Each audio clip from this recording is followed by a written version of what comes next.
ఇటు తిరిగింది అనుకోండి, లేదు నేను అడ్డాలను గిట్ చేస్తానంటే అవకాశం ఉంటుందా? ఉండదు. అలాగే దేవుడి చేతిలో అందరూ హృదయాలు ఉన్నాయంట. ఆ హృదయాలను దేవుడు ఎటు తిరిగితే తిరగాల్సిందే. అందుకని మనం ప్రభు వైపు చూసినప్పుడు దేవుడు మార్గాలు నీ వైపు తిప్పుతాడు. నువ్వు ప్రభు వైపు చూసినప్పుడు మనుషులను నీ వైపు తిప్పుతాడు. నువ్వు ప్రభు వైపు చూసినప్పుడు ప్రతి పరిస్థితులను ఆశీర్వాదకరంగా మార్చి దేవుడు నీ వైపు తిప్పుతాడు. అందుకని ఇక్కడ వాక్యం చెప్తుంది, ఐగుప్తీయులు మనుషులే కానీ దేవుళ్ళు. లోకంలో ఉన్న వారందరూ వాళ్ళు ఎంత గొప్పలైనా, ఎంత అధికారులైనా, ఎంత నాయకులైనా, లేకపోతే ఎంత ధనవంతులైనా వాళ్ళు ఎవరంట? మనుషులే. దేవుళ్ళు కాదు కదండి. దేవుడే.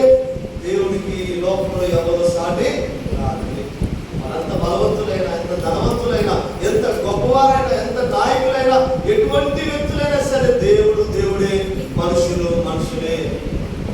అందుకని బైబిల్ చెప్తుంది, ఐగుప్తీయులు మనుషులే కానీ దేవుళ్ళు వారి గుర్రములు మాంస సంబంధమైనవి కానీ ఆత్మను కాదంట.